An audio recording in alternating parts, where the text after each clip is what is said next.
রাতের আধার মুছে গিয়ে আসুক আলোর রেশ, সুপ্রভাত বলছি তোমায়, দিনটা কাটুক বেশ। নমস্কার, আমি চন্দ্রানী। কেমন আছেন সবাই? সকালে সূর্য ওঠাটা দেখে সত্যিই মনটা ভরে গেল। দেখুন জলের ওপর কি সুন্দর সূর্যের লাল আভাটা পড়ছে, কি দারুণ লাগছে না? আমাদের বাড়ির পাশে চিংড়ির ভেড়ি আছে। ভেড়িতে চিংড়ি মাছ ধরা হচ্ছিল, তাই বাড়ির জন্য কিছুটা টাটকা চিংড়ি নিয়ে এলাম। দেখুন চিংড়িগুলো কতটাই তরতাজা। আমাদের এখানে প্রায় সারা বছরই চিংড়ি মাছ পাওয়া যায়। এই দেখুন কত বড় বড় চিংড়ি। চলুন চিংড়ি মাছটা কেটে নিই। একদিনে এতটা চিংড়ি খেতে পারবো না, কিছুটা ফ্রিজে রেখে দেবো। আজ অনেকগুলো পার্সেল আসার কথা।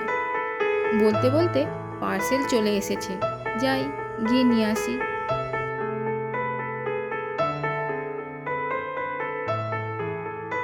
পার্সেলগুলো এতটাই ভারী ছিল, সিঁড়ি দিয়ে উঠতে গিয়ে পড়েই যাচ্ছিলাম।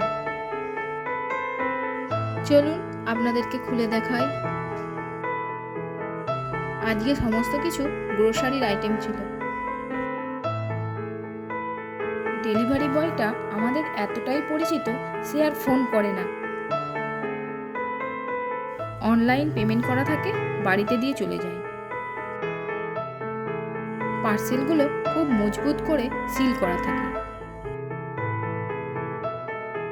এই দেখুন কি কি এসেছে।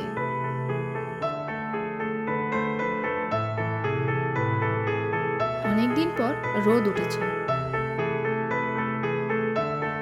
তাই অনেক জামা কাপড় কেচেছি, ওগুলোকে ছাদে শুকোতে দিয়েছি। সাথে বিছানার বালিশগুলোও দিয়েছি।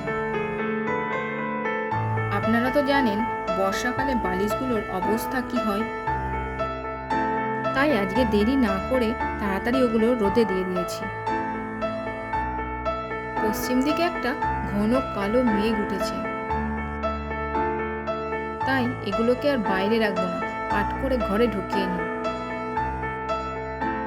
আজকের মতো টাটা। ভিডিওটা যদি ভালো লাগে তাহলে একটা লাইক ও চ্যানেলটা সাবস্ক্রাইব করে দেবেন। সবাই ভালো থাকবেন, সুস্থ থাকবেন। দেখা হচ্ছে পরের ভিডিওতে।